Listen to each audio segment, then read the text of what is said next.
Bonjour, bonjour. Nous nous retrouvons aujourd'hui pour parler de la prochaine pleine lune qui aura lieu en Capricorne, la pleine lune du 22 juin 2024. Voilà.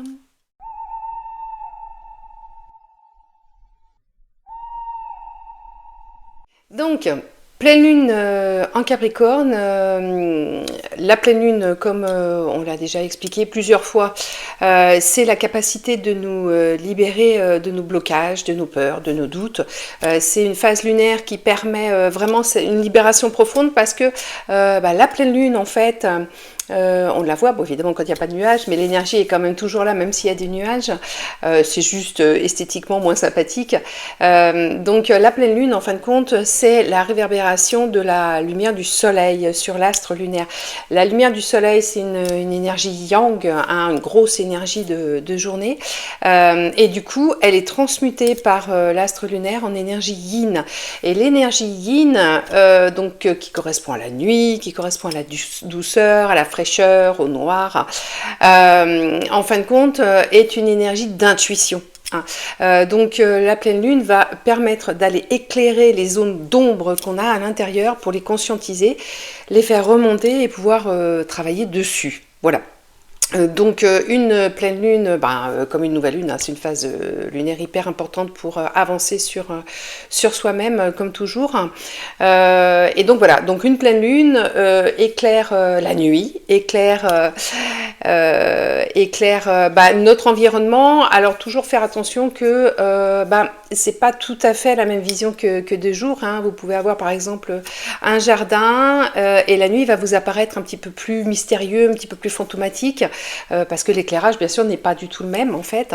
Donc on repère bien qu'on est dans son jardin, mais on voit bien qu'on est quand même dans un autre monde aussi, ce qui rend aussi cette phase lunaire toujours mystérieuse, pleine de légendes, voilà.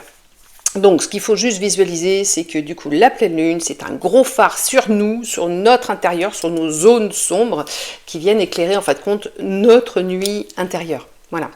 Alors, au niveau du signe astro qui est concerné par la pleine lune, en fait, une pleine lune, il y a deux énergies. Il y a le signe astrologique du coup dans laquelle elle se situe, qui dans ce cas-là va être le Capricorne, et le deuxième c'est le signe aussi opposé au Capricorne, c'est-à-dire en fait celui dans lequel on est au niveau de la période sur le mois, et donc là on va être dans le Cancer, voilà. Et tout ça, ça a une super importance parce que ça va nous donner plein d'explications sur ce qu'on a à travailler et sur ce qu'on a à vivre et à dépasser du coup sur une pleine lune.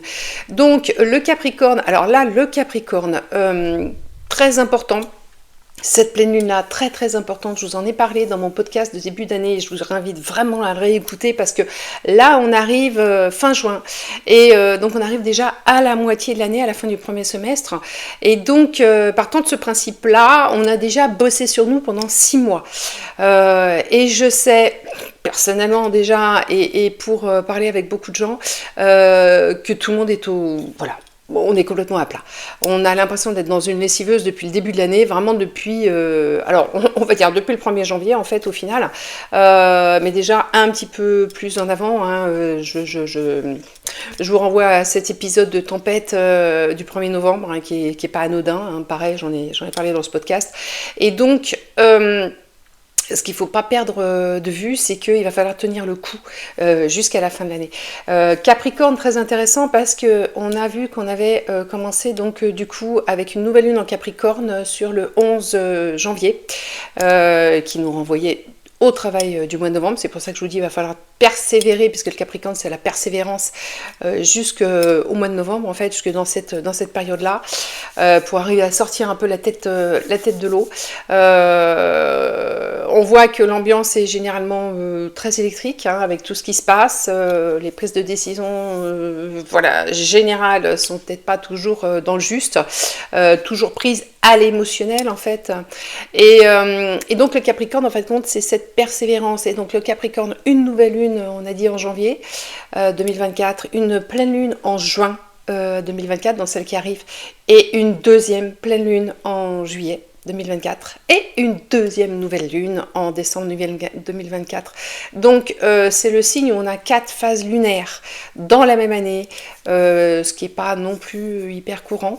Donc ça, c'est vraiment pour montrer cette grosse nécessité de prendre conscience qu'il va falloir persévérer, persévérer et persévérer, ne lâchez pas l'affaire, même si vous êtes vraiment au fond du trou, dites-vous que va y avoir effectivement une solution pour en sortir.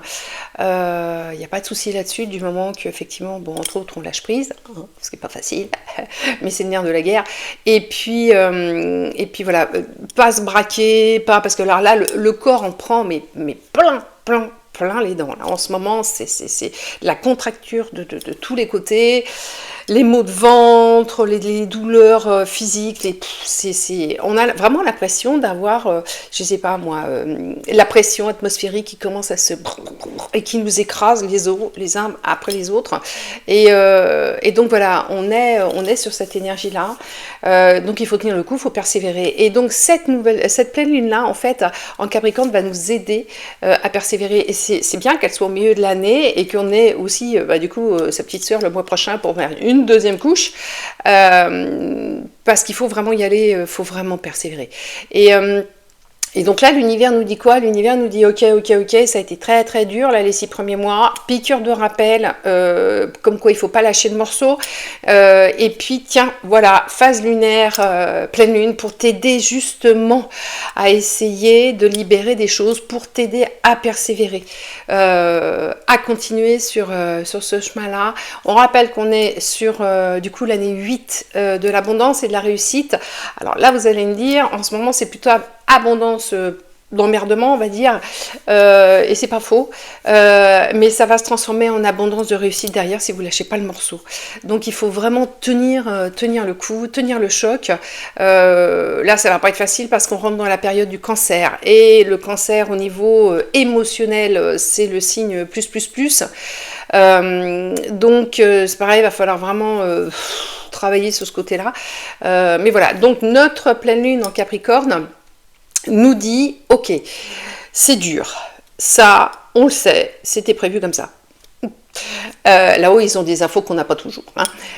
Et donc, du coup, il faut que tu tiennes, il faut vraiment que tu tiennes, il faut que tu t'accroches, voilà, tiens la barre, même si c'est du grand 8, même si c'est des vagues qui ont, je sais pas moi, 20 mètres de creux, même si, tiens la barre. Et donc, là, occasion justement de travailler pour virer pas mal de peur, pas mal de doutes sur ce coup-là. Voilà, donc le Capricorne, on va être sur cette énergie-là. Capricorne, signe de responsabilité. Alors Capricorne, signe de terre. Donc ça veut dire quoi? La terre, c'est la sécurité dans la matière. Les signes de terre sont vraiment pour nous raccrocher à notre incarnation. Et donc, et ben là, on persévère pour être en sécurité dans la matière. Donc ça touche notre quotidien, en fait. Hein, le travail, la famille, le relationnel, le financier et toutes ces choses-là. Hein. Là, je sais aussi qu'il y a pas mal de gens qui sont un petit peu dans le creux de la vague au niveau financier. Donc voilà, donc il faut vraiment s'accrocher à tout ça parce que on est en sécurité, mais l'émotionnel du cancer perd les pédales avec toutes les énergies qu'il y a et ne voit pas qu'on est en fait en sécurité. Voilà. Alors en plus, le Capricorne est relié à la planète Saturne au niveau des planètes gouvernantes. Saturne, c'est la planète, c'est pas la plus fun du système solaire. Bon, c'est une grosse planète hein, avec ses anneaux, sa couronne. Et Saturne, en fait, il faut le visualiser comme un vieux sage tout rond avec des gros sourcils, une grosse barbe. Voilà. J'allais dire en mode Père Noël, mais non, parce que le Père Noël il rigole et Saturne ne rigole pas du tout. Donc voilà, donc on a ce côté réflexion de Saturne, sagesse de Saturne. Donc c'est pour ça que le Capricorne, alors ça ne veut pas dire que les gens qui sont Capricorne sont des rabat-joie. Hein, non, il ne faut pas non plus tout remettre à ça. Mais le Capricorne est un signe sérieux. C'est un signe de terre, c'est un signe sérieux. Donc il faut aborder cette période avec sagesse, réflexion, alors pas au mental hein, toujours, hein, parce que ça par contre il va nous renvoyer dans nos peurs, mais sagesse, voilà. Donc année 8, bon, on a fait le topo dessus. Relié au cancer, donc cancer, le signe émotionnel par excellence, le signe qui nous chahute complètement. Donc ça veut dire qu'on va avoir à se libérer d'émotions qui nous empêchent de persévérer en fait. Le travail il va être là. Le signe du cancer, c'est un signe d'eau. Donc c'est la libération émotionnelle, hein, voilà. Mais c'est aussi les larmes. Bien sûr, la libération émotionnelle, elle arrive par les larmes, on va y arriver. Donc le rire, hein, quand on rit aux larmes. Quand on pleure avec des larmes. Et des fois, des grandes bouffées de bonheur, ça vous fait venir les larmes aux yeux. Donc on est vraiment relié à cette extériorisation émotionnelle. Et le cancer est relié à la lune. Et là, vous allez voir qu'on a quand même quelques énergies lunaires sur cette pleine lune. Donc le cancer est relié à la lune, ce qui fait qu'effectivement, on comprend tout de suite pourquoi c'est le sur-émotionnel au niveau du cancer, puisque la lune est non seulement l'astre de l'intuition, mais l'astre aussi des émotions.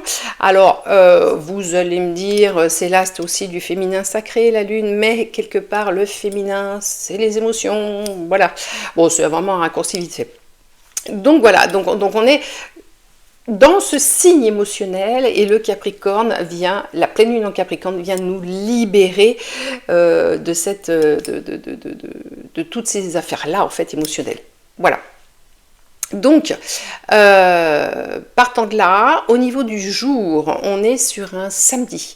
Le samedi, c'est le jour de la réflexion, en fait. C'est un jour où on a le temps, normalement pour ceux qui ne bossent pas le samedi, d'aller visiter des musées, d'aller voir des expos, d'aller faire des choses comme ça.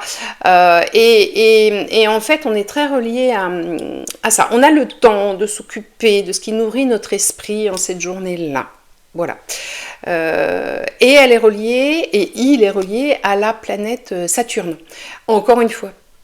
Donc on baigne dans Saturne, on baigne dans cette histoire de sagesse, pas rigolote. Hein, enfin pas rigolote, c'est plaisant d'aller dans les musées, tout ça, c'est pas ce que je veux dire, mais c'est sérieux. Voilà, ça veut dire qu'on est conscient des choses qui se décident, conscient des choses qu'on pense, voilà. Donc on est quand même 2 fois sur Saturne, entre le Capricorne et le samedi. On est 2 fois sur l'énergie de la Lune, entre la pleine Lune et la Lune du Cancer. On est sur un signe de terre fort, costaud, et un signe d'eau, et quand il y a trop d'eau dans la terre, on est dans un espèce de marécage boueux, donc vous voyez qu'il faut vraiment équilibrer cette affaire-là pour pas s'enfoncer, pour pas s'enliser. Au niveau numérologie, on va être sur une énergie 18.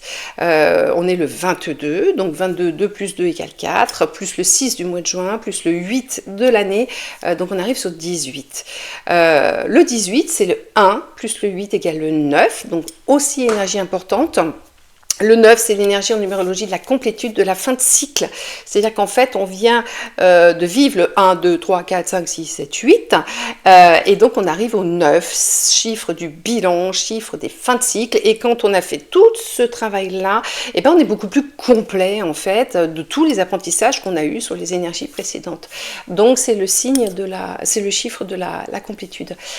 En tarologie, le 18, on retrouve la Lune, voilà. Donc 3e énergie de lune, et on retrouve du coup pour le 9, on retrouve l'ermite. L'ermite, c'est l'introspection, donc la capacité d'aller à l'intérieur, de voir ce qui ne va pas, de faire des bilans intérieurs, de faire réémerger tout ce qu'il faut travailler. Et du coup, la lune, comme on l'a dit tout à l'heure, l'intuition et la capacité justement d'aller éclairer pile poil les zones d'ombre qu'on a à l'intérieur de soi, sachant que l'ermite, du coup, il est avec sa petite lanterne dans les grottes, en fait. Bon, lui, il sait où il va, hein, il connaît son terrain de chasse, mais en fait, il guide, c'est un guide justement profond, un guide intérieur. Voilà, donc on va être sur ces énergies-là au niveau de cette pleine lune, c'est-à-dire en fait travailler, se libérer de son côté émotionnel, hyper guidé par l'univers, entre les énergies de réflexion de Saturne, de décision sage à prendre et de persévérance du Capricorne. C'est continue, continue. On va te libérer de tes peurs si tu bosses sur toi, on va te libérer de tes doutes, tu vas pouvoir reprendre une bouffée d'air, tu vas pouvoir, voilà, et continuer et persévérer dans de bonnes conditions. Donc franchement, ne ratez pas le travail sur cette pleine lune là. C'est un peu la clé de sortie quand même de l'énergie compliquée, pour pas employer des termes plus forts, de cette année. Donc vraiment voilà, c'est vraiment une grosse bouffée d'oxygène que nous amène l'univers, sachant que du coup, comme je vous l'ai dit, on va avoir la même au mois de juillet, alors peut-être pas tout à fait la même énergie, je n'ai pas regardé si c'était le même jour, ce ne sera pas la même numérologie non plus, mais dans le principe de travail, on va avoir une deuxième chance pour se libérer émotionnellement, pour pouvoir persévérer. Donc c'est vous dire à quel point c'est important sur cette année, vraiment de ne pas lâcher l'affaire, de pas lâcher, de pas s'écrouler. Ne vous écroulez pas maintenant, surtout ne vous écroulez pas maintenant. Là, il faut suivre encore sa petite carotte. La réussite, elle est à la fin de l'année. Donc voilà, donc vraiment, dites-vous que tout ce qui arrive de négatif, c'est de l'abondance, c'est une sorte d'abondance, et c'est génial parce que ça précipite le travail sur soi, ça justement, ça aide à virer beaucoup plus de paquets, que si l'énergie était plus douce. Et si ça arrive et que vous êtes dans cet état-là, c'est que vous êtes capable de supporter ça, c'est-à-dire qu'en fait l'univers ne nous envoie jamais ce qu'on n'est pas capable de surmonter. Et donc là, en milieu d'année, on a deux pleine lune pour nous aider à décompresser un bon coup. Donc surtout ne les ratez pas, vraiment. C'est ce qui va vous permettre de repartir un petit peu plus pour tenir le coup jusqu'à cette fin d'année. Voilà. Donc maintenant, on va parler de l'énergie générale.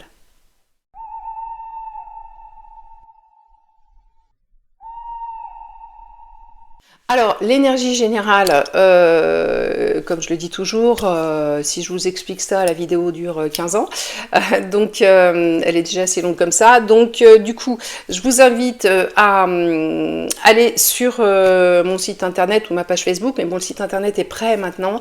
Je vous mets le lien en dessous pour, du coup, vous aurez tout le descriptif avec les énergies une par une écrites, l'énergie générale, voilà, pour avoir le concept de cette pleine lune. On vient de voir en détail. Mais bon, voilà, on va dire un résumé général de tout ça, parce que c'est important aussi voilà, de remettre les idées en place, et puis pour ceux qui veulent gratter un peu plus loin, tout pile poil les énergies bien expliquées, c'est pas mal. Voilà, donc maintenant on va passer au nerf de la guerre, le travail proposé.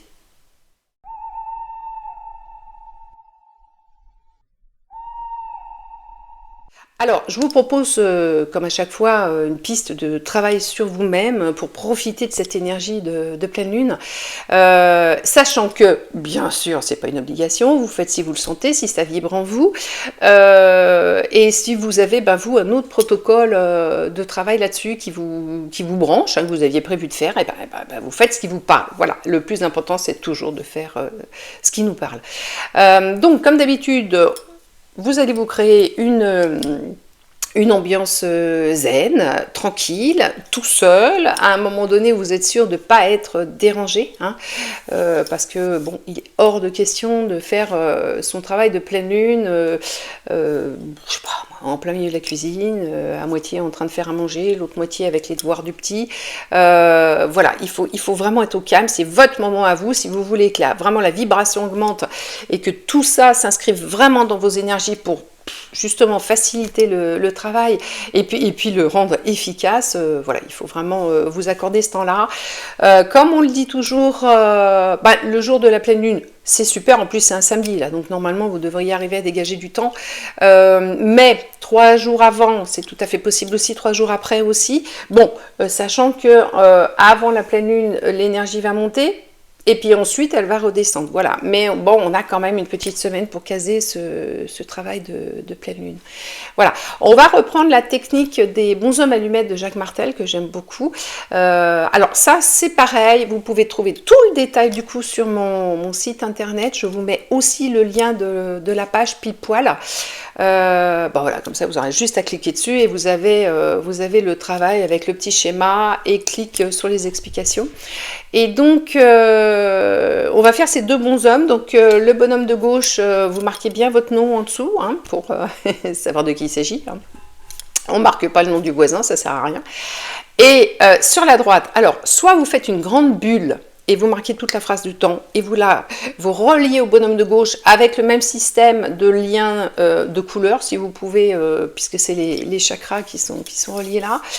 Soit vous faites un petit bonhomme, si ça vous parle mieux, et vous marquez la phrase en dessous du petit bonhomme. Comme vous avez marqué le nom au bonhomme de gauche, et ben, sur le bonhomme de droite, vous marquez la phrase en dessous, comme un nom. Voilà.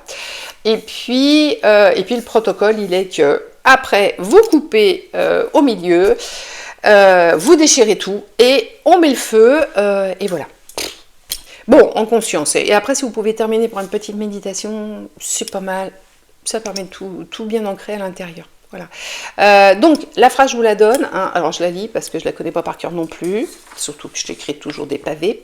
Donc, à la place du petit bonhomme X, hein, vous mettez tous mes blocages émotionnels, mes croyances limitantes, mes peurs qui brouillent mon intuition et m'empêchent de persévérer en sagesse. Voilà. Donc là, on retrouve bien sûr la persévérance du Capricorne, la sagesse de Saturne, les blocages émotionnels du Cancer, et puis de l'eau aussi, la libération émotionnelle, les croyances limitantes, enfin voilà, tout ça. Donc on est vraiment dans ces deux énergies-là qu'on va travailler et on va essayer d'alléger les fardeaux de la mule pour continuer jusqu'à la fin de l'année.